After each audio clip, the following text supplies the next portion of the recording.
Salve pessoal, boa noite. Grande Renan chegando aí, ó. Galera, muito boa noite para todos vocês. Sejam muito bem-vindos. Hoje a gente tem uma live com o goleiro Roger, ex-goleiro Roger, né? Roger Noronha, que jogou em vários clubes.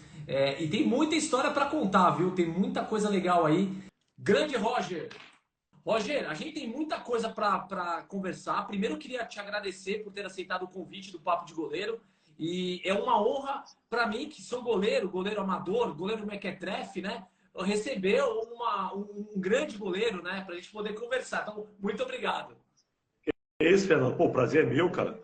Estou à disposição, irmão. Tem bastante resenha para contar. Eu acho que não vai dar nessa resenha só. Tem que me convidar outras vezes, mas vamos embora.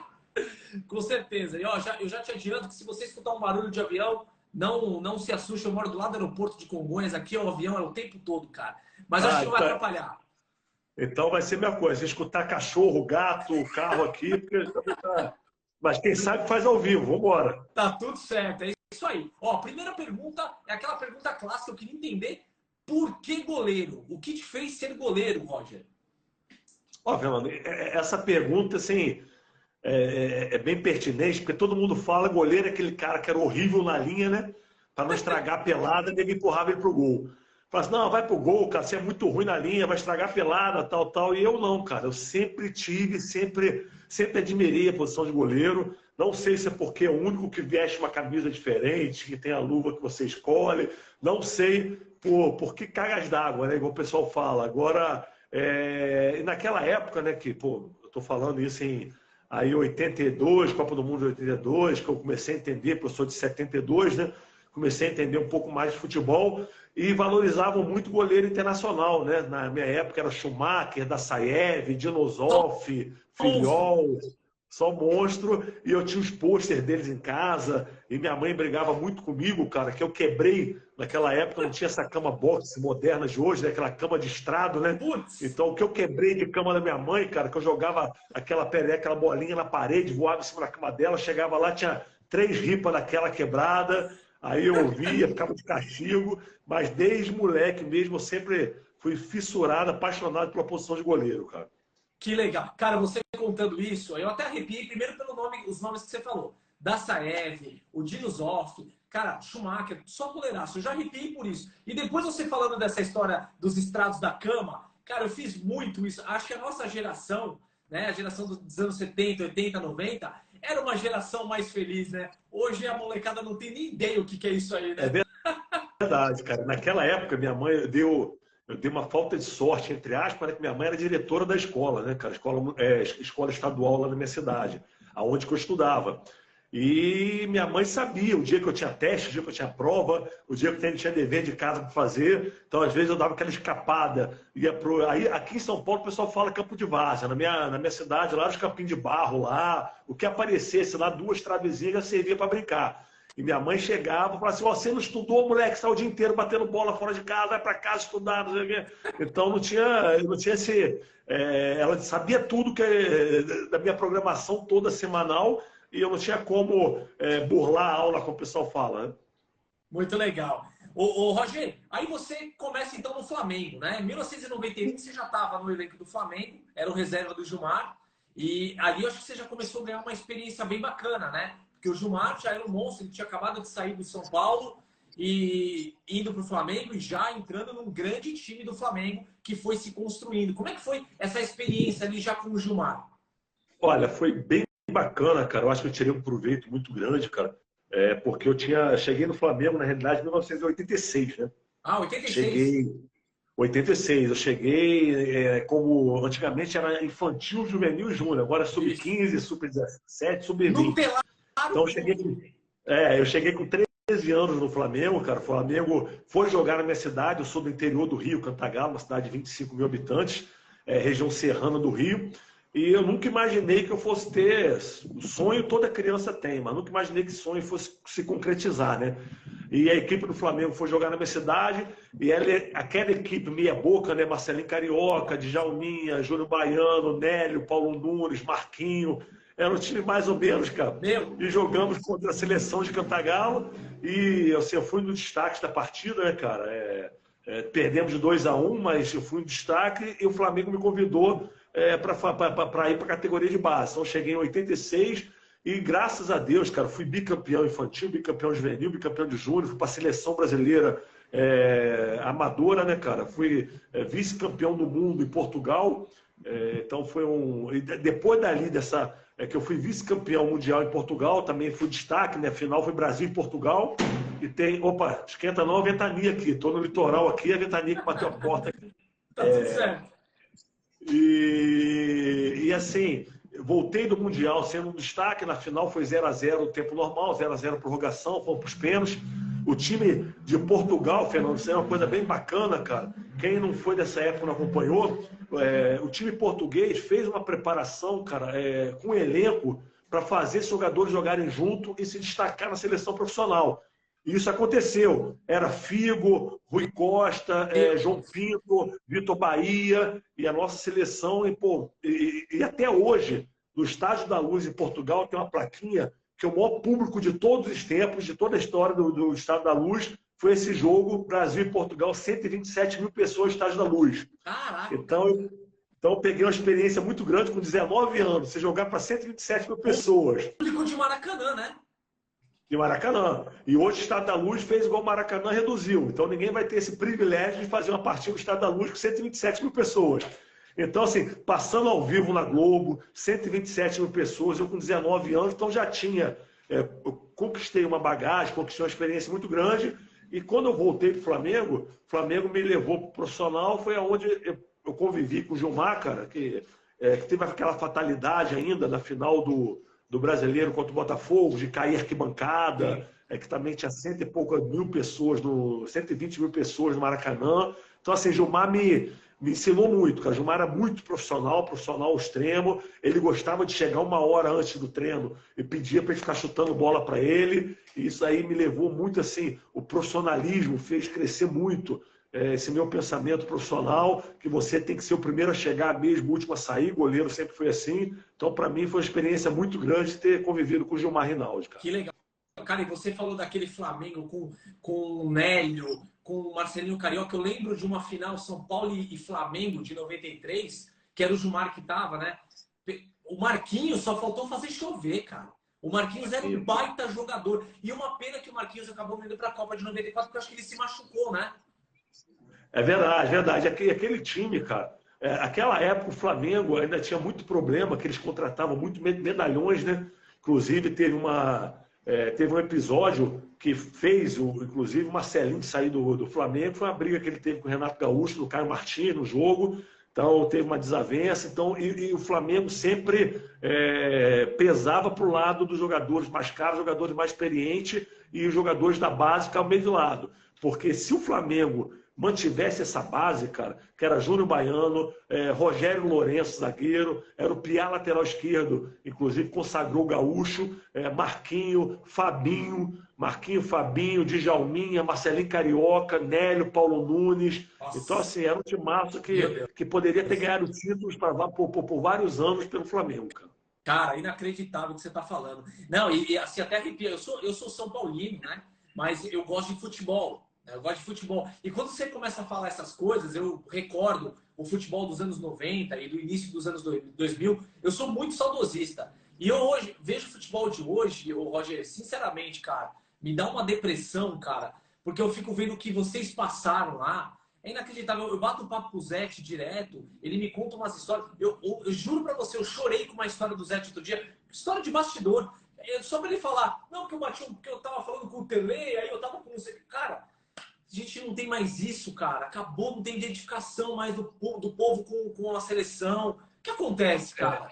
Teve até, eu tinha um programa durante a pandemia, eu fui parceiro do Rick Júnior, né? Da Digital Esporte, da São Paulo Digital. Nós fizemos um programa que chamava Boleiros na Resenha. Toda segunda-feira a gente entrevistava um ex-jogador ou jogador em atividade, só falando de bastidores. Não falava de campeonato brasileiro, falava só de bastidores. Cara, eu entrevistei, cara, entre vários jogadores, a Luiz Chulapa, Falcão, Dodô, entre outros, Luiz Fabiano, Richard, entre esses outros, mas entrevistei também o Mancuso, entrevistei o Ildemar, cara. O Wildemar, cara, me contou uma história que eu também não... Ó, eu fazia parte do elenco com eles e não sabia dessa história. Ele estava com o tornozelo em 92, no título brasileiro. Ele estava com o tornozelo inchado, não sabia se ia jogar. Aí o Júnior chegou para ele, o Júnior, comentarista, chegou para ele e falou assim: Wildemar, cara, eu preciso de você, cara. É meu último título, é meu último campeonato, meus últimos 2 jogos é a final do Brasileiro contra o Botafogo.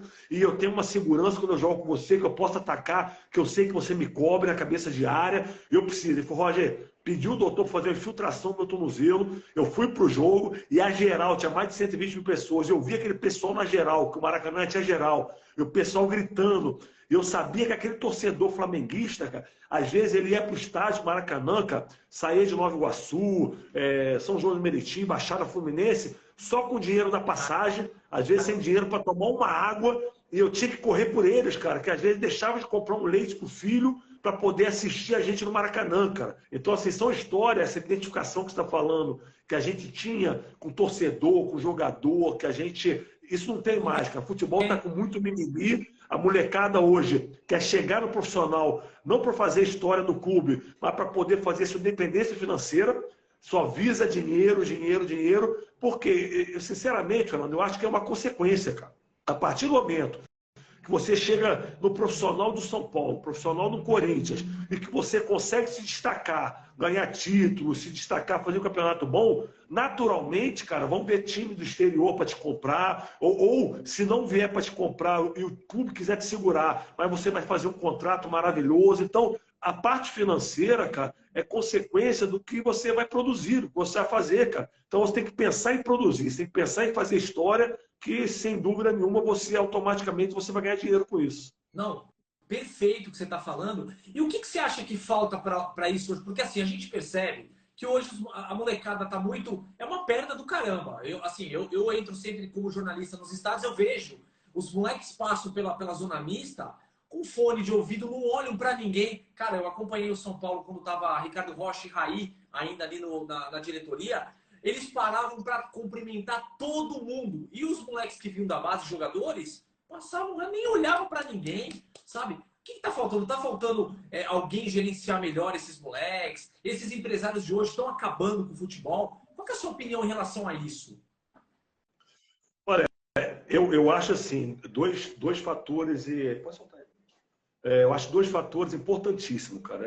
Assim, por isso que eu torço muito para que os clubes virem empresa, cara. Não que... Por quê? Porque o torcedor tem que entender, cara, que o clube empresa não quer dizer que vai ter um dono, vai ter um gerenciamento profissional, porque o dono vai continuar sendo torcedor, cara. Qualquer empresa que tiver à frente do clube, ela vai querer puxar cada vez mais o torcedor para mais perto, vai querer facilitar a vida do torcedor, porque eles ganham dinheiro através do torcedor. É verdade. Então, assim, só que os jogadores hoje têm... Por isso, porque enquanto o clube não se tornar empresa, os presidentes do clube eles querem fazer dinheiro com os jogadores. Então, eles não estão preocupados. Eu escuto muito, tem que poupar o Igor Gomes no São Paulo, não pode cobrar muito o Igor Gomes não, porque ele tá chateado, ele caiu de produção, depois tem muita cobrança em cima dele. Fala, meu amigo, o cara ganha 200 mil por mês, 20 anos de idade. O cara tem que ter cobrança, não quer cobrança, vai jogar na China, vai jogar sei lá, na Austrália, vai jogar na Noruega. Pô, jogar no time como São Paulo, tricampeão mundial, tricampeão da Libertadores, tá no profissional, não quer ter cobrança, cara. Eu achei um absurdo, cara. Esse bate-papo nosso, acho que calhou num dia para a gente falar sobre esse assunto que a gente está falando aqui, cara. Os jogadores fizeram hoje, foram reclamar com a diretoria do São Paulo, porque o Rogério foi cobrar, cara.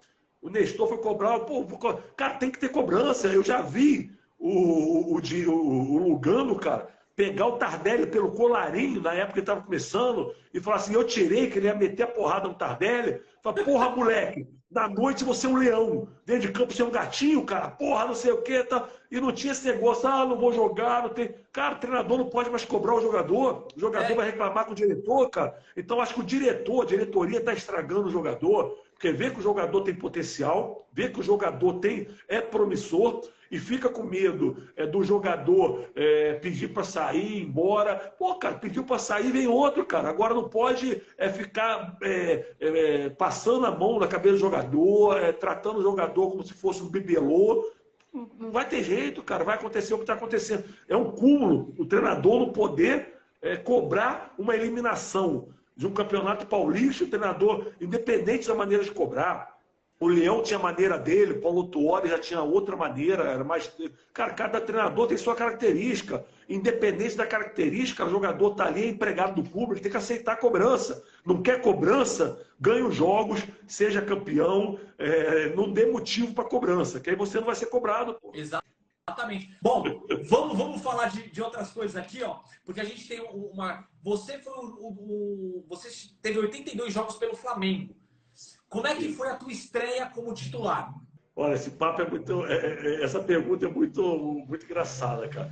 Porque, principalmente na pandemia, cara, eram no mínimo umas 3, 4 lives por semana, né, cara?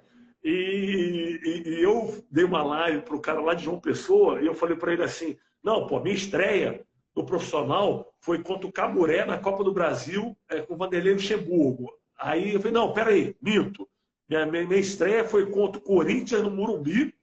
Foi contra o Corinthians no Morumbi que o Gilmar foi expulso, que deu uma entrada no carrinho no Viola. Eu entrei aos 40 minutos do segundo tempo, 2-2. Ele falou: não, Rocha, tua estreia foi em 91 contra o Madureira na Gávea, cara. Eu falei: cara, eu não sabia, cara. Então, assim, bem eu sabia. Então, assim, bem bacana. Então, mas foi esses 3 jogos que eu me lembro muito bem. Que foi contra o Caburé na Copa do Brasil 95, que o Vanderlei Luxemburgo me colocou como titular.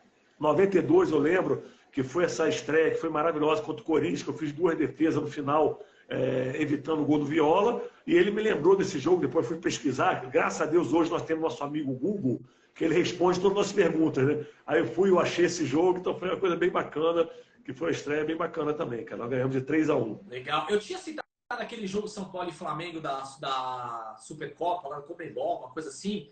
Foi Supercopa, foi nos pênaltis. Naquele jogo, acho que você estava no banco ou era o Adriano? Não, Supercopa, eu que estava no banco. Eu que estava no banco. 93, né? Foi para os pênaltis, o Miller bateu o último pênalti lá e deixou a bola, né? Cara, foi um jogaço também, pelo amor de Deus. E o jogo foi 2-2. Cara, é inacreditável, que jogo absurdo. Enfim, mas qual foi o jogo que mais marcou para você durante toda a sua carreira? Aquele jogo que você fala: pô, esse jogo sim é um jogo que me faz falta. Eu não vou conseguir, sendo bem sincero, eu não vou conseguir citar um, cara. Eu vou citar assim, os 3 jogos mais importantes Aí, eu vou aumentar um pouquinho, 4, tá bom, 4 tá bom. 4 tá bom.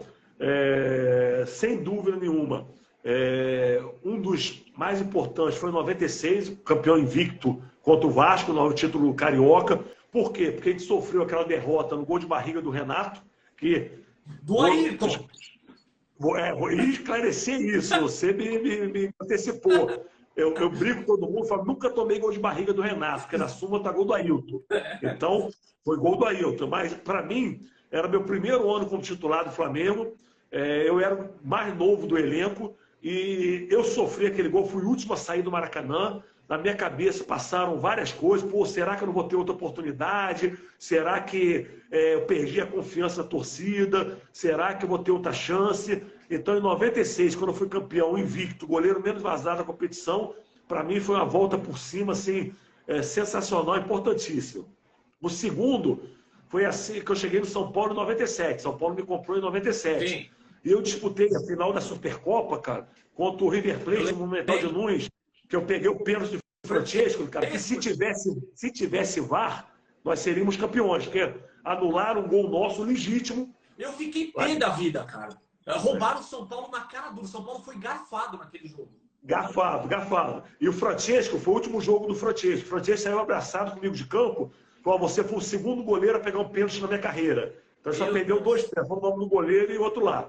Então, e eu tinha chegado em São Paulo naquela época, esse jogo é bem bacana, porque o Rogério jogou o primeiro jogo no Morumbi, e como ele foi convocado para amistoso da seleção, eu pensei que a diretoria fosse pedir a dispensa dele. Pô.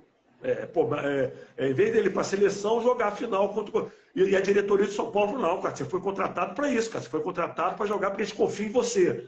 Então foi uma responsabilidade muito grande e eu fui um destaque do jogo, por mais que a gente perdeu, a gente foi um destaque do jogo. Então esse jogo, para mim, foi a minha chegada no São Paulo, meu cartão de visita que mostrava para São Paulo. E eu tenho certeza que para frente você vai falar da revista, mas antes da revista, depois que eu saí de São Paulo, outro jogo importantíssimo foi a minha volta em 2001, que foi a estreia do Kaká no Rio São Paulo, que a gente foi campeão em Botafogo. Então eu me ausentei do São Paulo final de 99 e voltei em 2001. Então, se você voltar para o São Paulo, já ganhando um título do Rio São Paulo e com a estreia do Kaká ainda, que depois virou o melhor do mundo, foi esse destaque. Então, para mim, esse jogo foi assim, sensacional, cara. Esse jogo do Kaká, eu estava no Morumbi, no gol do adversário. Então, eu vi o gol do Kaká de longe, assim, mas eu vi a bola entrando, foi um golaço. E o jogo do River Plate, que você comentou, cara, primeiro que quando você faz a defesa, é uma defesa que, assim, analisando aquela defesa, você explode. Não é que você escolhe um canto ali. Não, a gente percebe que você explode e estica o máximo possível, porque o Francesco, ele era o Francesco, caramba. Ele batia pênalti e falta como ninguém. Era um absurdo que ele... Eu lembro quando ele jogava, acho que no Ascoli da Itália, porque eu assistia muito campeonato italiano. Cara, era um absurdo. O Francesco era um monstro. Aí ele volta pro River Plate para encerrar a carreira, né? Se eu não me engano, acho que foi isso. Isso aí. Cara, e assim... E o bacana, Fernando, você que é goleiro, aquela bola, se o pessoal olhar por trás do gol, aquela bola seria aquele gol assim, que é bater na bochecha, que ele fala na bochecha da rede, que não teria culpa nenhuma. Ele fala, não, bateu bem, a bola bateu na bochecha da rede. Eu realmente, assim, foi aquela que você falou. E além de tudo, depois peguei o rebote ainda no cruzamento. Você foi no alto, né? Você saiu na bola, encaixou e caiu bonito. Aí é aquele momento de glória, né? Eu lembro daquele jogo como se fosse ontem. O técnico era o Dario Pereira, que eu era fãzaço do Dario Pereira. E o Dodô marcou um golaço naquele jogo, porque depois que anularam o gol do São Paulo, eu lembro bem, o São Paulo ficou louco para fazer o gol lá. E quando o Dodô faz aquele golaço ali de fora da área, ele para na frente do juiz e faz assim, ó, na frente do juiz. Não, aquele gol ele merecia o título, cara, merecia o título.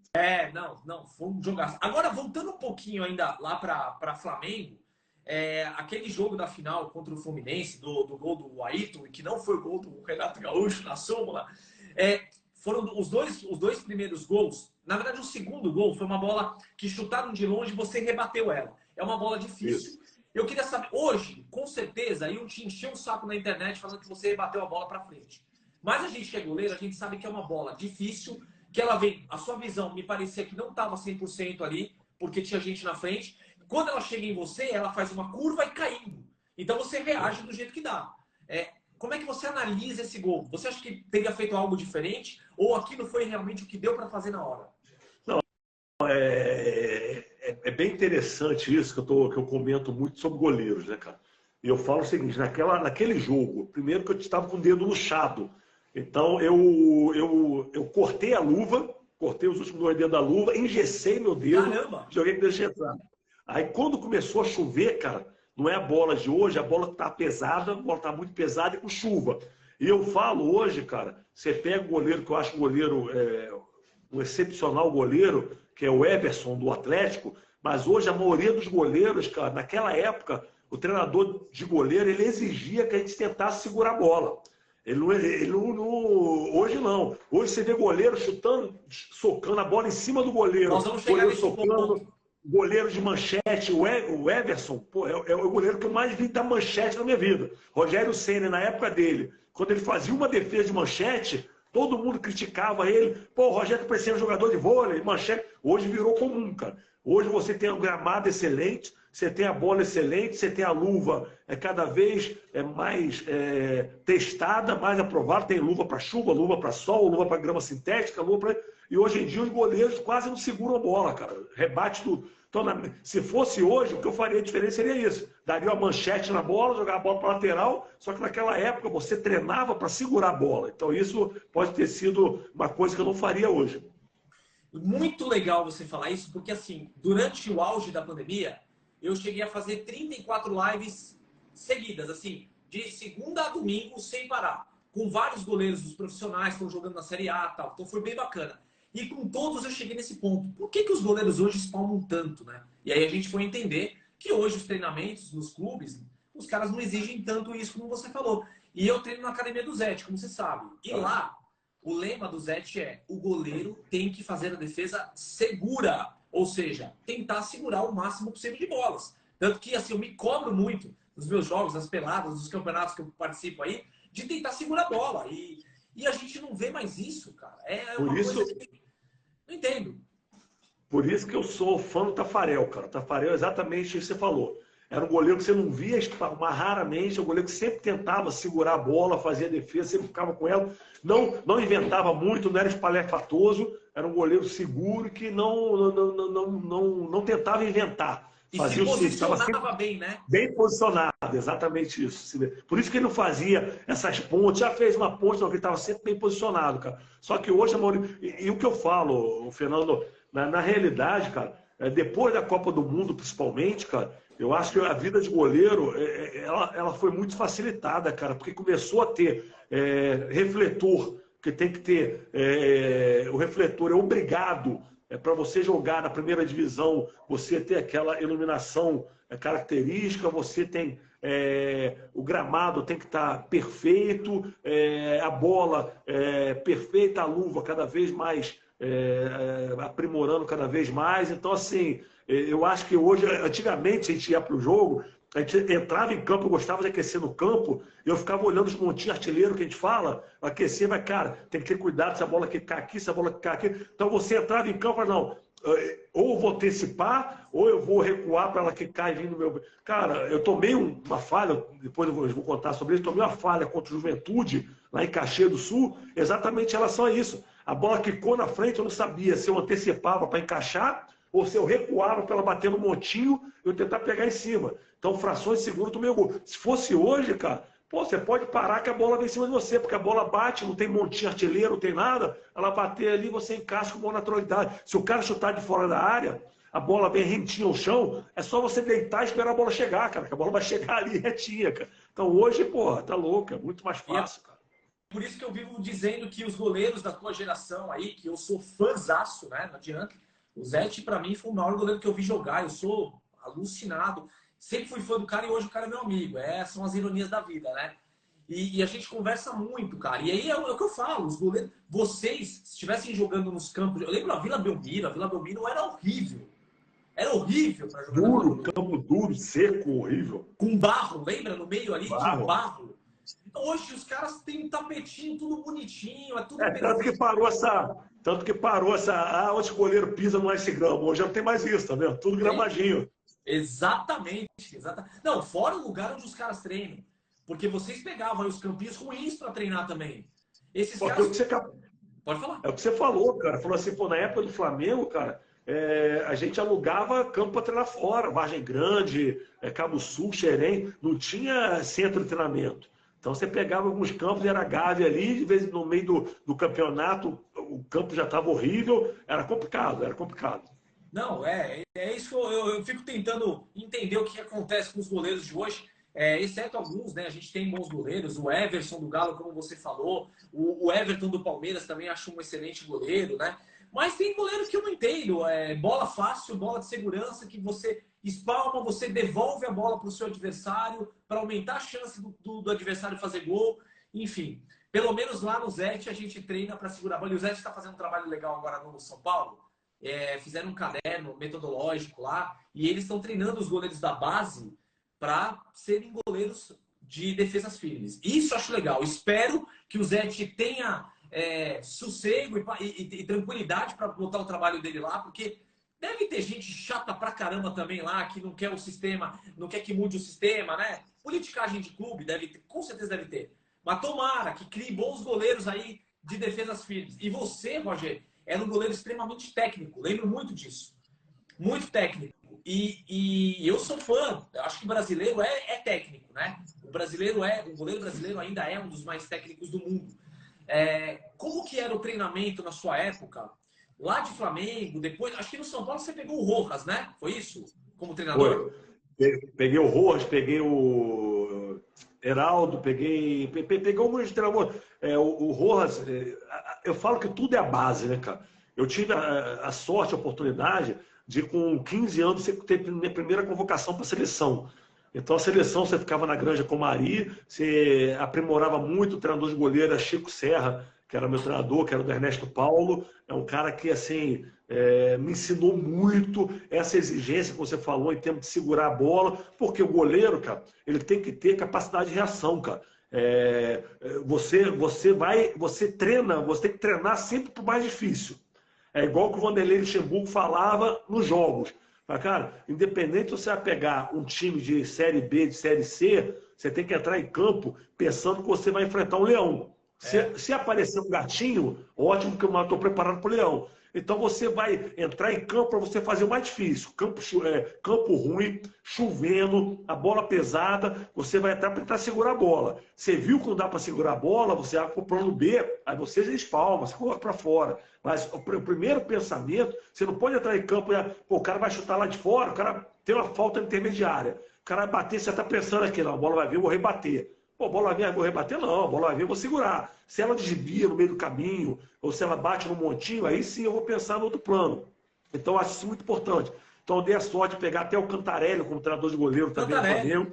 Peguei o Cantarelli, peguei o Rojas. Então, assim, eu tive, por ter jogado, graças a Deus, só em time grande, cara, eu peguei os melhores que tinha no Brasil, sem sombra de dúvida. Peguei o Pedrinho do Leão também, que o Pedrinho peguei o Mococa com o Vanderlei Luxemburgo aqui no Santos. Então, assim, peguei muitos treinadores de goleiro, cada um me ensinou alguma coisa diferente, eu sempre assimilei isso da melhor maneira possível.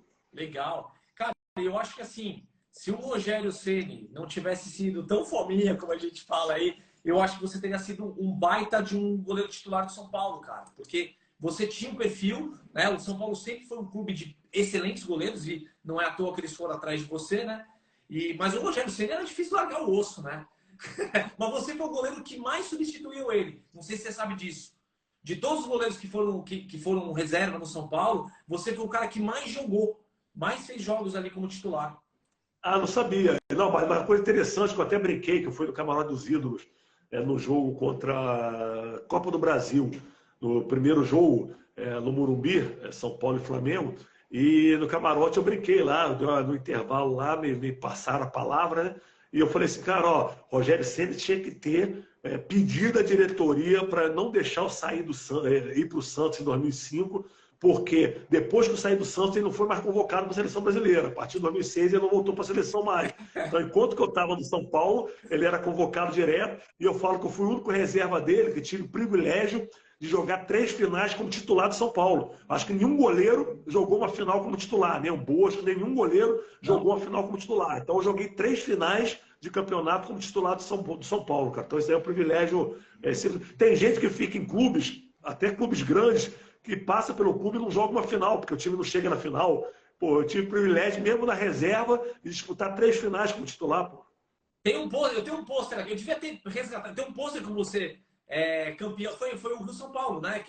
Rio São Paulo, qual que foi? Foi a Supercopa lá contra o River Plate, nós perdemos. Aí contra o Botafogo no Rio São Paulo e o Supercampeonato Paulista contra o Ituano 2002. Isso, exatamente. O que eu tenho aqui é o do Rio São Paulo. Um deles você usava uma camisa azul. Você chegou a usar uma azul do Eu São só Paulo? gostava de jogar a camisa azul, cara. Eu tinha que ter mandado para você, esqueci de mandar, cara. Tem uma que é que eu tenho até na minha rede social, que é destacada, que é eu como capitão do São Paulo, aí vai que eu iria falar, né, cara? Mesmo na reserva, cara, eu tinha aquele espaço no time. Às vezes o Rogério Ceni não jogava o time titular, porque o Rogério estava na seleção, e muitas das vezes eu era capitão da equipe, mesmo contando com 10 titulares e eu na reserva, mas eu jogava como titular e eu era capitão da equipe. Então isso é uma coisa sensacional que o São Paulo me proporcionou. Até já que a gente tocou no assunto de Rogério Ceni, como que era a convivência com ele? Porque muita gente fala que o cara é chato, é insuportável, que o cara é ruim de grupo. Eu já escutei profissionais falando que era o contrário. Eu queria que você falasse um pouquinho. Não, completamente contrário, cara. Eu posso falar que eu fiquei 7 anos dividindo quarto com ele, fiquei 9 anos em São Paulo, 7 deles dividindo quarto, cara. E assim, o Rogério estava à frente daquele tempo, cara. O Rogério estava no futebol que é hoje. Por isso que o pessoal cobrava, porque o Tardelli chegava atrasado, ele cobrava o Tardelli. O Gabriel, lateral direito, pô, chegava atrasado, ele cobrava. Dava para entender, porque molecada nova, chegando, às vezes abusava um pouquinho. Todos, não criticando, porque eu passei por isso, todos nós passamos por isso. Na adolescência, você é um pouco de rebeldia, você é super-herói, faz parte do amadurecimento, cara. Quem dera que a gente chegasse com 19 anos com mentalidade de 40, né? Mas não é assim, você tem que passar fases. E o Rogério tinha isso, igual o Telê, de cobrar, porra, moleque, olha o horário, cara, pô, tô aqui, às vezes no final do treino, acabava o treino, ou no finalzinho do treino, aí às vezes o Dodô brincava com o França ou com o outro, pô, vamos ver quem faz mais gol. Aí queria dar cavadinha, chegava de frente com o goleiro da cavadinha, o Rogério, pô, quero ver fazer isso com o Morumbi lotado, cara, aqui no treino é fácil. Aí o pessoal, pô, o Rogério é chato, cara, parece direito. Mas eu entendia, até porque a gente regula a idade, nós somos praticamente na mesma idade, e além disso, exatamente isso, cara, a hora de treinar é hora de treinar, cara.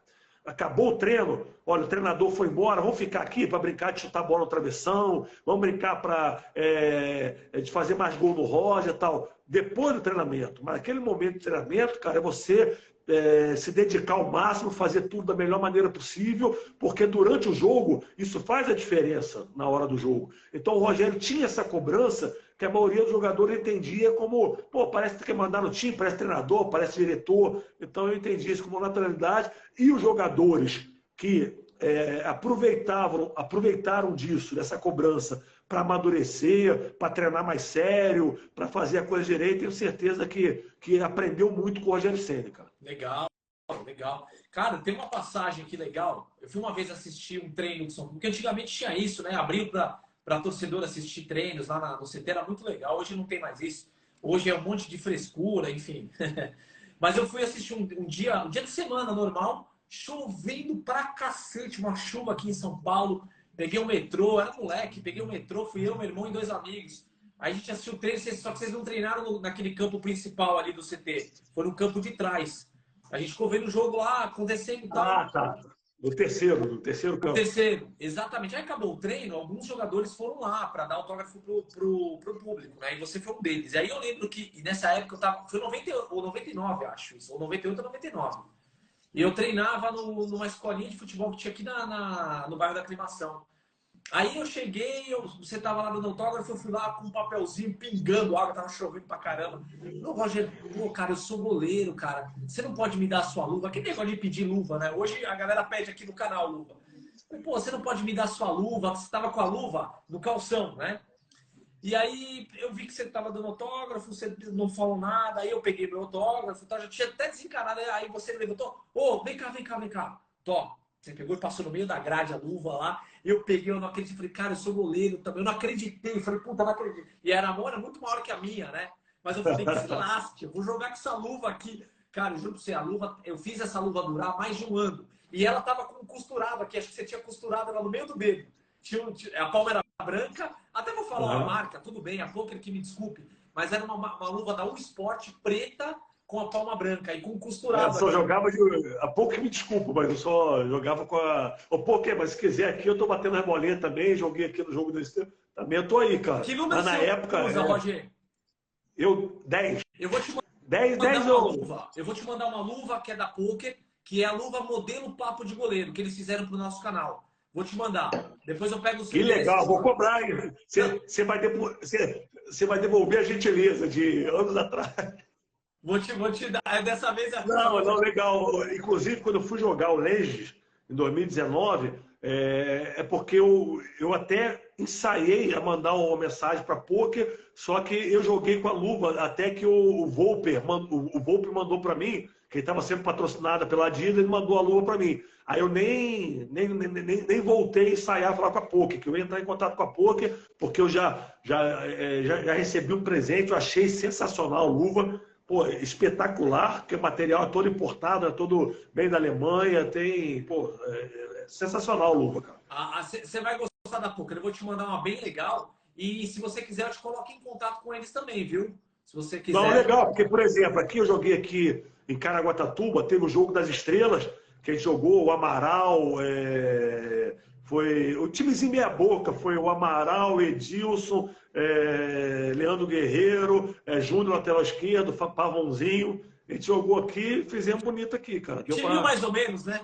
Mais ou menos. Miller. Nossa, você sabe que eu falo pro Pavão direto, o Pavão é gente boa, converso muito com ele. Eu falo, Pavão, você jogaria na lateral do São Paulo hoje fácil, meu irmão. Pô, tá fininho, tá carregando fininho. nada. É. Ele é uma figura, gosto muito do Pavão. Um abraço pra ele. Ó, depois eu vou te mandar a luva, tá? Promessa minha aqui. Ô Rogério, eu tinha marcado aqui para falar do Francesco, a gente já falou aqui, ó. E qual foi a partida? Não, você já falou que a sua melhor partida pelo São Paulo foi aquela contra o River Plate, que realmente foi um jogaço. E a sua pior partida? Eu lembro que teve o jogo do 7-2. Esse jogo foi um jogo que ficou marcado para você como algo que você tinha que apagar da memória? Ou para você não? Tá tudo certo? Olha, eu sempre fui muito positivo, cara. Eu sempre fui. Sempre tirei proveito. A vida é feita disso, né? Principalmente quando a gente joga futebol. É feito de vitórias e derrotas, não tem jeito. Então você tem que procurar apagar a derrota o mais rápido possível e a vitória do mesmo jeito, porque já tem jogo no meio de semana, no outro final de semana. Quando você tem uma falha, ou que você franga, você não pode achar que você é o pior goleiro do mundo, nem quando você faz uma partida excepcional, você tem que subir e achar que você é o melhor goleiro do mundo. Então, naquela partida, foi uma coisa assim. Primeiro que a partida foi atípica, né, cara? Com 20 minutos no primeiro tempo, eles estavam com 2 a menos já tinha sido expulso 2 jogadores, e o Nelsinho, naquela época, aquela mentalidade de treinador de time grande, eu lembro que ele falou assim no intervalo. Não lembro quando estava o intervalo, mas já estava perdendo já. E eu falei, cara, o Nelsinho vai segurar ali e vai para cara, não tem como você virar uma partida com 2 jogadores a menos. Eu nunca vi na história você perdendo de 3-0, você virar a partida com 2 jogadores a menos. Então, ali eu achei que ele fosse chegar e falar assim, olha só, gente, se der para diminuir, vamos diminuir, mas se não der, não vamos tomar mais gol. Vamos fechar a casinha aqui e vamos embora. Ele não, cara, ele fez completamente diferente. Ele chegou lá e falou, Roger, você vai ser o líbero, vai jogar todo mundo para frente, você não vai ter sobra, você é minha sobra, tal. Então ele quis me colocar como o Neuer, o Neuer de 10, 20 anos depois, cara. Pô, nunca tinha treinado como líbero e falou, Roger, você é o nosso Neuer, só que o Neuer vai aparecer daqui a 20 anos. Foi uma loucura, né, Rogério? Foi uma loucura. Eu falei, pô, com certeza. Não, mas você está pedindo, foi o que o treinador pede. Tanto que o Lopes fez um gol, que ele foi tirar a bola de bico no meio de campo, fez um gol por cima de mim, Cobertura. porque eu estava lá na intermediária, cara. Eu estava fazendo o que o Nelson falou, cara. Você fica de líbero. Eu estava na intermediária como zagueiro, cara. Ele fez um gol de cobertura lá. Então, assim, só que acabou o jogo, cara. Para mim foi bem bacana, que eu vi que eu tinha um espaço no coração da torcida, cara, do Tricolor, cara. Que muita gente vaiado, e eu saí de campo esperando que eu fosse vaiado também. E quando a gente foi pro ônibus, que foi no Pacaembu esse jogo, quando eu fui pro ônibus, cara, a torcida xingando um monte de jogador e gritando meu nome.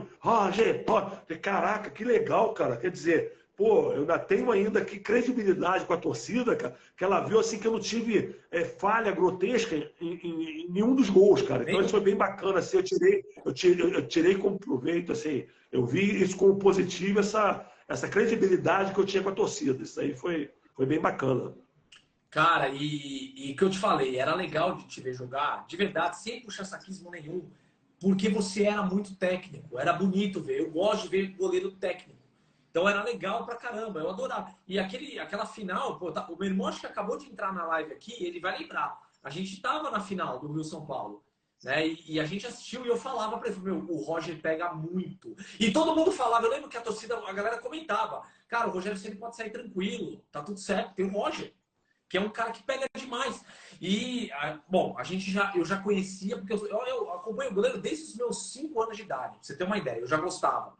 E eu lembro você no Flamengo, eu já gostava de te ver jogar, então era muito legal. E isso que a torcida fez, cara, até que enfim a torcida teve um momento de lucidez, porque hoje em dia, o que os caras pegam no pé dos goleiros, se bem que depois da série do Rogério Ceni a gente não conseguiu, ó, meu irmão tá dizendo aqui, ó, lembro muito, ó, sensacional. A gente estava nesse jogo.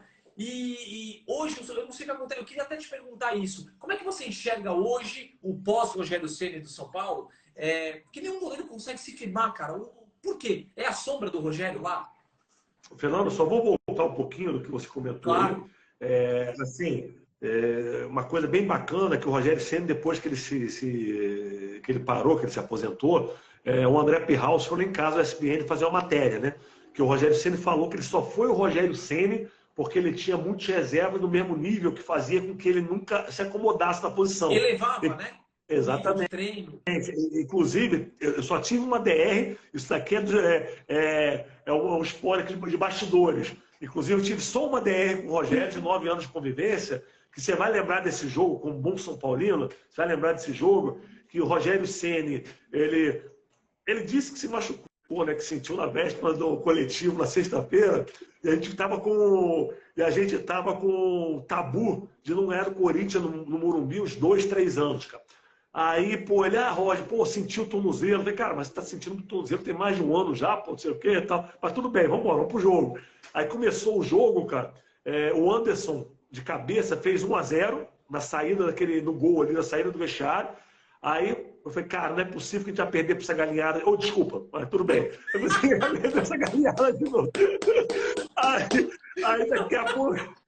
Aí daqui a pouco, pô, o Danilo fez o gol de fora da área. Aí depois o Danilo chutou de novo, o Doni rebateu e o Fábio Simplício encobriu ele de cabeça, fez gol de cabeça e foi lá beijar o símbolo. Aí no final do jogo, o Renato Abreu foi uma das melhores defesas que eu fiz na minha vida. Pegou um rebote, chutou, eu fiz de mão trocada. Eu lembro disso. É uma defesa, eu lembro. Aí saiu uma DR, que aí acabou o jogo, ganhamos de 2-1, quebramos o tabu. A torcida independente fez uma enquete, quem deveria ser o titular do São Paulo e tal. Aí deu 70% Roger, 30% Rogério. Aí o Rogério deu uma entrevista, eu nunca vi goleiro pegar titularidade para uma defesa. Aí eu cheguei no treino e falei, cara, Rogério, nunca faltei com respeito. Nunca... Ele, não, Roger, não foi isso que eu quis dizer, cara, eu quis dizer só... Porque a enquete foi depois dessa defesa, depois desse jogo. Mas sempre que você me substitui, você está sempre substituindo a altura, não foi isso, não, tudo bem. Foi a única DR que eu tive com ele, nada de anormal, mas foi a única DR que eu tive com ele. Então, assim, a gente estava sempre ali, assim, eu forçando ele a cada vez treinar mais, porque se ele desse brecha, eu estava sempre respondendo a altura. Eu tenho certeza disso, cara. Se ele desse qualquer vacilo, você ia tomar um lugar, porque realmente eu lembro, eu adorava te ver jogar. Agora respondendo o que você perguntou. É difícil, primeiro que é muito difícil, porque aconteceu isso comigo com o Gilmar Reinaldo no Flamengo. Gilmar foi campeão brasileiro, saiu, até você achar alguém que suprisse a ausência do Gilmar ali, entrou o Adriano, saiu o Adriano, depois foi o Paulo César, que estava na Portuguesa, depois foi o Sérgio, que estava no Palmeiras, e demorou para mim pegar a titularidade em 96, demorou e passou os 6, 7 goleiros pelo Flamengo também. E no São Paulo aconteceu a mesma coisa. Eu achei que o São Paulo perdeu uma oportunidade, cara, que para você substituir um cara como o Rogério, um cara como o Gilmar Reinaldo no Flamengo, cara, você tem que trazer um goleiro do mesmo nível ou do mesmo padrão, porque por mais que ele chegue, a torcida vai dar um tempo para ele se adaptar, para ele se acostumar, para ele se entrosar com a equipe. Então, você tem que trazer um goleiro de nível inquestionável. Então, o São Paulo perdeu a oportunidade, cara. Quando o Botafogo caiu para a segunda divisão, ele chegou a paquerar o Jefferson, cara. O Jefferson estava sendo convocado para a seleção, estava num momento excepcional. Então, ali eu acho que o São Paulo perdeu a oportunidade de trazer um goleiro a nível de seleção para substituir o Rogério Ceni, cara. O Jefferson, eu tive com o Jefferson no CT de São Paulo, num evento do Zete, e a gente estava batendo um papo que eu já conhecia ele, e ele falou, cara, a gente quase assinou um pré-contrato, cara. Ficou muito perto de eu assinar com o São Paulo. E foi detalhes, foi coisa de... momento. Então, o São Paulo vacilou mesmo. E com certeza, ele estava no auge, ele estava sendo convocado para a seleção e tudo mais. Foi um vacilo mesmo. Agora tá o Rafael, que eu acho que é um bom goleiro, mas assim, vai precisar mostrar muito ali para conseguir... Fernando, eu acho o seguinte, cara, eu dei uma entrevista agora para até o pessoal da Sport TV, eles comentaram sobre o Rafael. Primeiro que a qualidade dele é indiscutível. É um goleiro que, e além da qualidade, cara, ele já disputou, camisa não pesa, porque ele jogou no Atlético, jogou no Cruzeiro, ele jogou em times grandes, que ele está acostumado com pressão, está acostumado com cobrança, e ele tem 33 anos, então já é um goleiro experiente, é um goleiro que só deu uma falta de sorte, entre aspas, que eu dei, de pegar o Fábio pela frente, chegar no Atlético, pegar um Emerson pela frente, ganhando título, ganhando tudo. Então é um goleiro de qualidade. Eu torço, a minha torcida é para que ele ganhe o título rápido com o São Paulo, cara. Porque falta para ele ter mais confiança, ele ter mais tranquilidade de trabalhar, porque capacidade, qualidade, experiência ele tem. Agora falta ele ganhar um título de expressão do São Paulo para que ele tenha uma tranquilidade a mais de trabalhar, cara. Com esse time vai ser complicado, mas enfim. Ô, Roger, você falou aí de atritos, que você teve uma DR com o Ceni. DR mesmo você teve com o Paulo César Carpegiani, né? Aquela história de pousar nu na revista, na G Magazine. Cara, eu lembro muito, eu tenho uma memória com essas coisas, porque assim, futebol pra mim é complicado, cara. Eu amo isso, né? E eu lembro muito bem que na época só se falava nisso. Paulo César Carpegiani já disse, 2 pontos. Roger não fará parte do nosso grupo, por conta disso. Cara, como é que foi essa história? Vocês brigaram lá, vocês discutiram? Houve alguma conversa? Como é que foi? Fernando, na realidade, cara, foi um mal entendido, uma precipitação danada, cara. Porque assim, nós fizemos uma viagem para os Estados Unidos, não sei se você lembra disso, quando o Raí voltou, nós fizemos algumas amistosos nos Estados Unidos. E eu dividi o quarto com o Raí. 98. Eu dividi o quarto com o Raí naquela oportunidade. E eu já estava com esse discutindo as bases para fazer a revista, porque o Vampeta fez, o Dinei tinha feito, e assim, como não deu polêmica nenhuma, não deu problema nenhum, eu falei, cara, para mim também não vai dar, porque se o Dinei já fez, se o Vampeta fez, e não teve nada de anormal, o meu vai para esse lado. E o Raí sempre chegava no treino e brincava, até perto do Carpegiani. Ó, o Roger vai ser pelado na revista, o Roger vai ser pelado. Então todo mundo já sabia que existia essa negociação e nunca ninguém chegou para mim, falou, Roger, pô, conversa lá, cara, não faz não, tal. Então para mim estava tudo já aberto, todo mundo sabendo. Aí teve um dia, cara, que foi se aproximando a data, cara, o Carpegiani, quando ele estava concentrado na Barra Funda para o jogo, os jogadores que não foram convocados, eles treinavam na manhã do jogo, na quarta-feira, quem não estava relacionado para o jogo. E eu sempre acordava cedo e ia ver o treino do pessoal que não foi relacionado. E o Carpegiani estava dando treino para eles, o Carpegiani me chamou. Falou assim, Roger, isso foi em agosto. Falou assim, Roger, pô, queria te pedir um favor. Aí eu falei, o que foi, professor? Cara, não tem como se adiar essa revista para janeiro, não, cara, porque eu assinei um pré-contrato com o Flamengo, tanto que ele foi do Flamengo em janeiro de 2000. Ele falou assim, ó, tem como você adiar para janeiro? Não, porque eu assinei um pré-contrato com o Flamengo e não vou estar mais em São Paulo em janeiro. E vai ser férias, aí não vai ter problema, não vai ter entrevista, nada. Eu falei, professor, eu acho que não vai ter problema nenhum, não. Mas não depende de mim, eu tenho que ligar para a diretoria, porque eu já fiz as fotos e minha revista ia sair em setembro. Aí ele falou, beleza. Tô crente que deixa eu te dar a resposta. Liguei pro diretor da revista, ele falou, Roger, eu acho que não vai ter problema nenhum, não. É só a gente vir antecipando as capas. O Roger, o Traje a Rigor, era em outubro. O meu foi em setembro, o Roger, o Traje a Rigor, foi em outubro. Eu trago do Roger para outubro, trago o outro para novembro e jogo o seu para janeiro. Bom, tem que falar com a dona da revista, que era a mesma dona da Sex, que era a Ana. Aí eu falei, legal. Cara, o que o Carpegiani me fez? Acabou o jogo, nós perdemos. Ele, no meio da coletiva, não sei por que veio esse assunto da revista e ele falou exatamente isso que você falou. Não, conversei com o Roger hoje de manhã e a conversa não tinha sido essa. Conversei com o Roger hoje de manhã e falei que se a revista for para a banca, ele não joga mais no São Paulo. Cara, aí foi aquela repercussão danada. Eu cheguei em casa, tinha 10 repórter, 15 repórter, tal, aquela confusão toda. Aí quinta-feira de manhã, eu fui o primeiro a chegar no CT, falei, Carpegiani, pelo amor de Deus, cara. Eu liguei pro cara da revista e ele falou que se pudesse a revista saía hoje, não saía em setembro. Que o que mais ele queria era polêmica para vender revista. Aí, rapaz, mas como é que eu vou voltar atrás da minha palavra? Aí ficou essa briga. Aí o que o São Paulo fez, que foi até inteligente a diretoria de São Paulo fez? Falou, olha só, o contrato do Roger não tem nada que impeça ele de fazer, o São Paulo não vai se manifestar em relação a isso. Agora, o treinador tem autonomia, a prerrogativa de querer contar ou não com o jogador. Então, se o treinador não quiser contar com o jogador, tudo bem. Ele me fez até uma proposta.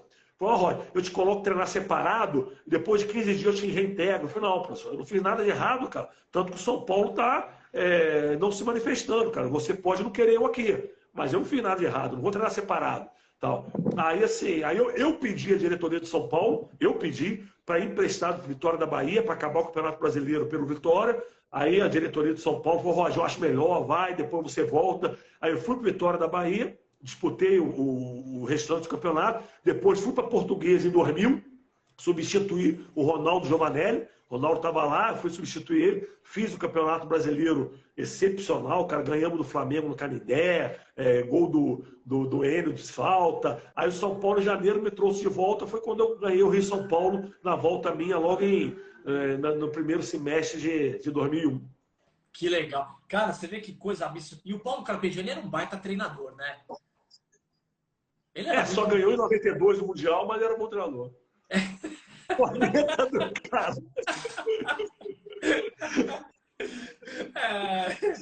Só tem o título de 92, mas...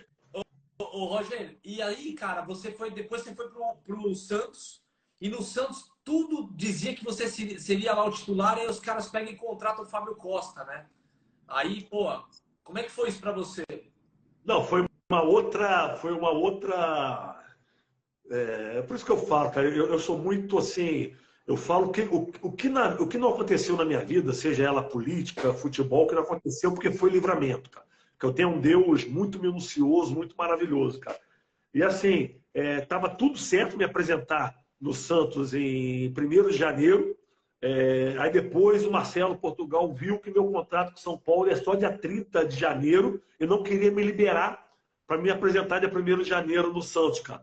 Aí eu tive uma discussão séria com ele, cara, eu tô 9 anos, um respeito danado com a instituição São Paulo, cara. Eu queria acabar minha carreira no São Paulo, eu só não encerrei minha carreira no São Paulo por causa do presidente, porque o Santos me fez a proposta de 3 anos de contrato, eu estava com 30 anos já.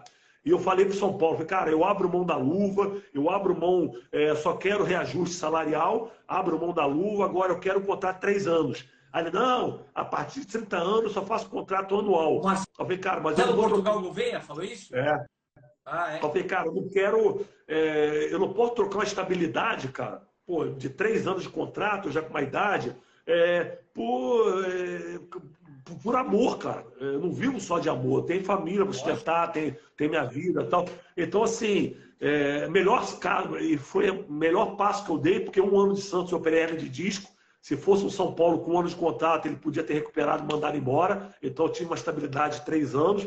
E assim, nesse impasse, se o São Paulo vai me liberar ou não para me apresentar 1º de janeiro e tal, o Vanderlei, que foi meu treinador no Flamengo, que me lançou para o futebol em 95, ligou para mim e falou, Roger, eu não posso começar o trabalho sem goleiro, cara. Porque se o São Paulo não te liberar, eu preciso ter um goleiro aqui, eu vou contratar o Fábio Costa. E se São Paulo te liberar, eu vou ficar com vocês dois aqui. Se não liberar, eu tenho com o Fábio Costa aqui, porque o Fábio Costa está no mercado e eu não posso abrir mão, perder a oportunidade de contratar ele. Até porque ele foi treinador do Fábio Costa também no Corinthians, né? No Corinthians, exatamente. Era o goleiro da confiança dele. Então, como o Fábio Costa queria sair do Corinthians, ele falou, cara, não posso ficar esperando se o São Paulo vai te liberar ou não. Então, eu vou trazer o Fábio Costa. Mas foi assim, foi bom, foi um aprendizado para mim. O Fábio Costa foi afastado por indisciplina e eu peguei como titular do Santos também durante um tempo. Eu ia fazer até o clássico Sansão contra o São Paulo no Morumbi, cara. O Cuca ligou do Botafogo e falou, pô, libera o Roger para mim, cara. O time tá super bem, eu só tô precisando de goleiro, cara. Aí o Vanderlei foi no meu quarto, já tava na concentração para ir pro jogo. Aí o Vanderlei falou, Roger, cara, vai pro Botafogo, que o Botafogo você vai ser titular, você já trabalhou com o Cuca no São Paulo, o Cuca tem uma confiança em você excepcional, e fala com o Cuca aqui. Passou o telefone, o Cuca, Roger, preciso de você no Botafogo, cara, vem pra cá. Pode estar com Dodô, Jorge Henrique, Lúcio Flávio, Leandro Guerreiro, Joilson, o Timaço nada, só que tô precisando de goleiro. Aí eu saí da concentração para ir pro Rio para assinar um contrato com o Botafogo. Cara. Mas aí você machucou o ombro, né? Não teve um Na minha estreia. 4 dias de clube. Eu lembro disso. 4 dias de clube, cara. Ganhamos de 1-0, gol do Dodô. No último lance, o Flávio Luciano, zagueiro, cabeceou. Eu fui, estiquei tudo, defendi. Na hora que bati no chão, fiquei 46 do segundo tempo. Aí entra o médico do Botafogo. Isso aí, Roger, tá acabando mais 2 minutos. Continua a cera. Falei, doutor, não é cera não, cara. Arrebentei meu ombro. Ele, pelo amor de Deus, cara, você tá 4 dias de clube, cara, tal. Aí eu não quis operar, porque eu tinha operado hernia de disco 1 ano antes do Santos.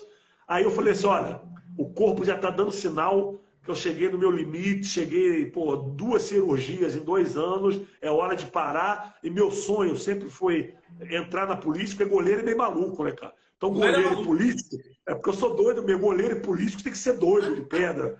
Aí eu encerrei meu contrato com o Botafogo em 2008. Em 2008 eu fui eleito vereador na minha cidade, cara.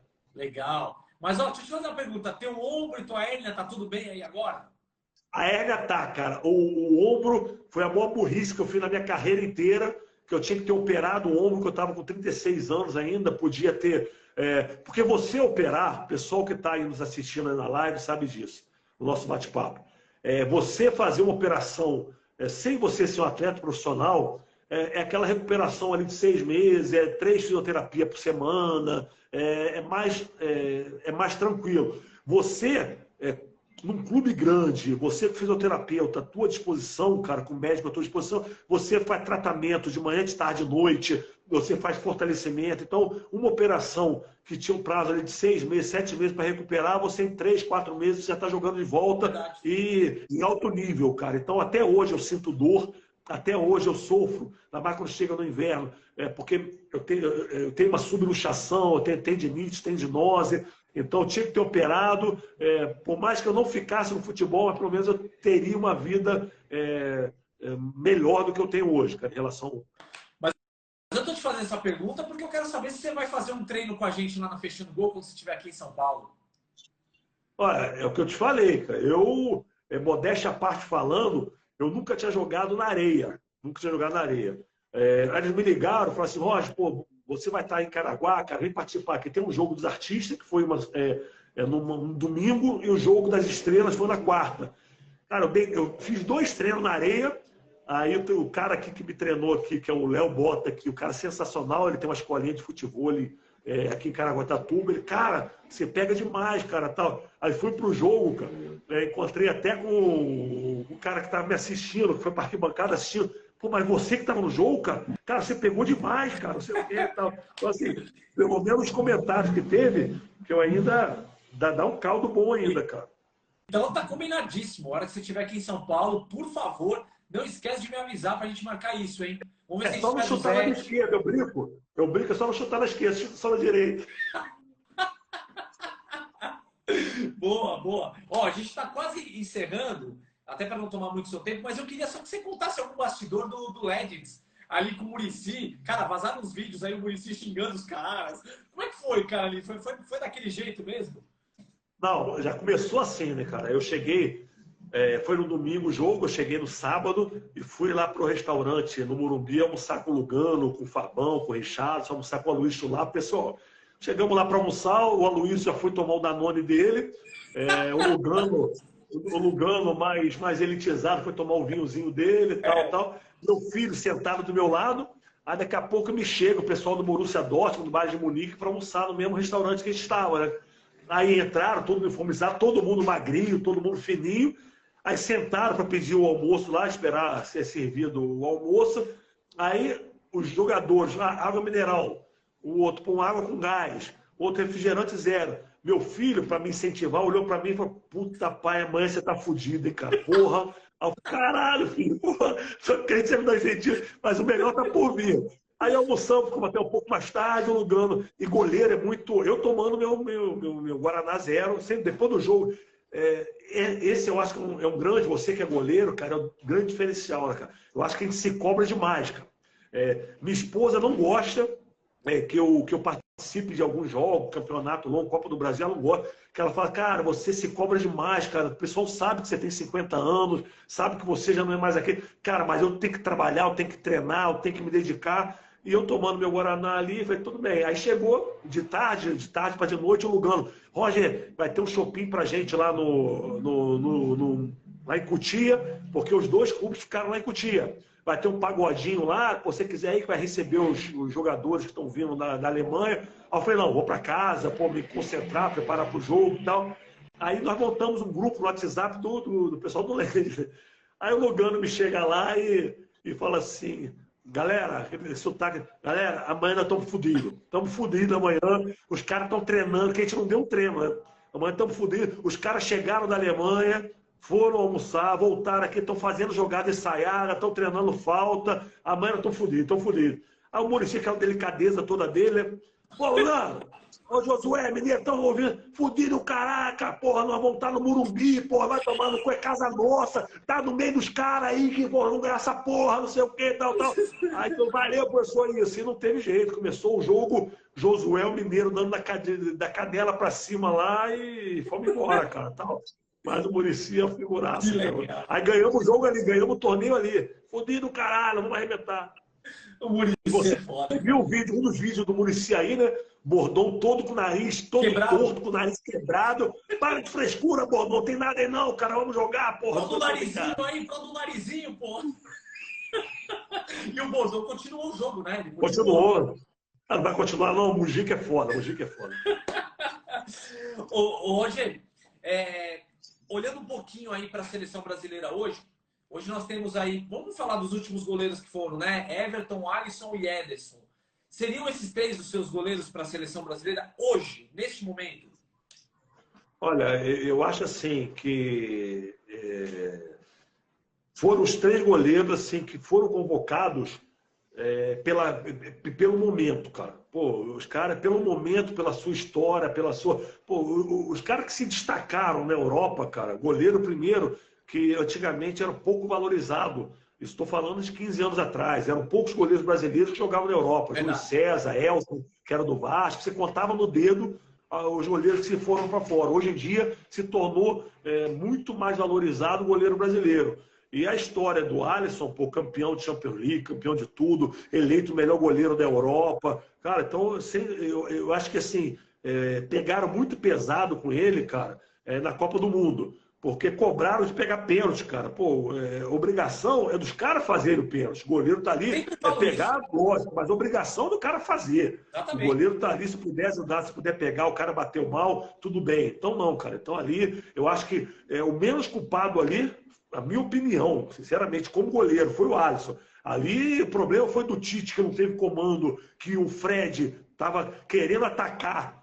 Pô, ganhando de 1 a 0, demoramos 105 minutos para fazer um gol, para achar um gol. Depois que acha o gol, pô, quer fazer dois, o Fred estava tomando carrinho no ataque, cara. Eu vi a leitura labial do Neymar, caçou de brincadeira, cara. Se querem atacar, se querem fazer gol, cara, 1 a 0 é o que a Argentina faz, cara. 1 a 0, cai no chão. Cai no chão, pega a bola na mão, rola no chão, acabou o jogo, cara, acabou, pô, tá louco. Então ali o menos culpado foi o árbitro, cara, mas sempre na derrota vão procurando o culpado. E o goleiro, normalmente, ou na maioria das vezes, está entre esses culpados aí. Mas eu acho que são goleiros dos melhores momentos, pela sua experiência, pela sua passagem. O Everton está ali brigando para titularidade também. É um goleiro que eu tenho certeza que, se colocar ele como titular, que o Ramon Menezes provavelmente vai colocar ele como titular, vai dar conta do recado pela história dele, pelos títulos que ele ganhou. Não tem experiência que o Alisson e o Ederson têm europeia, de jogar na Europa, mas tem títulos, tem capacidade, tem qualidade para usar a camisa 1 do Brasil e deixar a torcida super tranquila. Sensacional, sensacional. Cara, ó, muito obrigado. Eu acho que a gente bateu um papo bem legal. Tem muita coisa que a gente ainda pode falar. A gente faz uma segunda rodada aí qualquer dia para falar de mais bastidores. Mas eu já queria te agradecer muito. De novo, reforçando o convite. Ó, eu vi que o Felipe Rodrigues, que é o coordenador técnico lá da Fechando Gol, ele está assistindo aqui a gente. E ele é também hoje um dos braços direitos lá do Zete no São Paulo, na base. Então já fica aqui o convite mais uma vez, para quando você estiver em São Paulo, você ir lá na academia do Zete, a gente fazer uma gravação lá, fazer uma brincadeira. A gente convida algum outro goleiro também para sofrer junto com a gente. Claro que vai ser uma coisa mais tranquila, fica sossegado, não vou machucar teu ombro. Já está o convite aqui e a tua luva garantida. Depois eu pego o seu endereço direitinho para te mandar a luva, tá bom? Que legal, Fernandão. Eu estou em São Paulo direto. Minha netinha fez 1 ano agora e 3 meses, então a gente está sempre paparicando aí. E do lado do Zete aí, de Santa Amaro aí, vai ser em breve, nós vamos marcar, agendar isso daí. Estou dando as corriginhas aqui, fazendo um treinamento aí, não para você judiar, não, mas vai dar para fazer umas defesas boas aí. Mas obrigado pelo convite, cara. Foi um prazer demais. Tem um programa sensacional, cara. Que precisar, pode contar e vamos estar breve junto aí, tá? E resenha é o que não falta, irmão. Hora que você quiser, Roger, vamos bater outro papo aí, que eu quero várias perguntas aqui que eu não deu tempo de fazer. Eu estou à tua disposição aí, Fernando. Sensacional, super obrigado. Eu vou fazer uma pergunta para a galera, para ver. Eu vou fazer, são 30 segundos. Se não acertarem, a gente não faz o sorteio. Se acertarem, a pessoa ganha uma luva. Então, eu vou fazer uma pergunta para quem está assistindo agora. Qual foi a melhor partida que o Roger falou que fez pelo São Paulo? Contra quem foi? Qual foi o time que o Roger jogou contra na melhor partida dele? Vamos lá, 30 segundos. Se não acertarem, a gente deixa a luva para um próximo sorteio. Eu não dou colher de chá para a galera aqui não, viu, Roger? Aí deixa eu confundir o pessoal. Tem um jogo também, cara, que foi espetacular, cara. Foi a minha estreia no São Paulo, quando eu fiquei 6 meses de empréstimo no São Paulo, que eu fiz o empréstimo de janeiro até julho. O Flamengo emprestou para mim esfriar a cabeça para voltar pro Flamengo. A sorte que foi com o passo fixado, o Rogério não me dava brecha, não deixava de jeito nenhum jogar. O Rogério operou o ministro, nós fomos para a Copa dos Campeões. Foi um jogo São Paulo e Santos. O time do Santos era Edmundo, Viola, Marcelinho Carioca, Carlos Germano, goleiro. E eu peguei até pensamento ali, cara. Ali, quando eu cheguei no vestiário, Dario Pereira olhou pro diretor e falou: ó, deposita dinheiro na conta do Flamengo essa semana, eu quero o Roger no clube. Graças a Deus, foi uma partida que me deu meu passe livre para ir para São Paulo. Só para confundir um pouquinho. Ver se alguém acertou aí. Acertaram, ó. Quem acertou foi o Bebeto Paródias. Ele é seguidor do Papo de Goleiro já há algum tempo. Acertou, ele colocou o River Plate aqui. Um abraço para você, Bebeto. A gente vai mandar a tua luva depois, tá? E é isso, Roger. Muito obrigado, meu irmão. Obrigado mesmo, viu? Logo, logo a gente se encontra pessoalmente. E deixa eu te mostrar a luva. Pera aí, a sua luva. Calma aí. Ó, mostra aí, tá louco? Vamos fazer o jabá bonito, pô. Já vamos mostrar agora. Vou tirar a tela do plastiquinho aqui. Ó, essa aqui é a luva modelo Papo de Goleiro, palma branca. Caraca, legal. Costura legal, pô. E era uma luva muito macia, tem 3 milímetros. Você vai ver que ela é bem confortável para fazer a defesa firme. Essa aqui é tua, já está separada. Quando chegar aqui, eu tiro a foto vestindo ela. Show, pra gente fazer um jabá.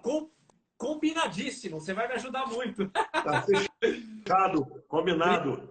Obrigado, Rogério. Um grande abraço para você aí, meu irmão. Valeu, irmãozinho. Boa noite aí. Que Deus abençoe a todos aí. Prazer. Tamo junto, um abraço.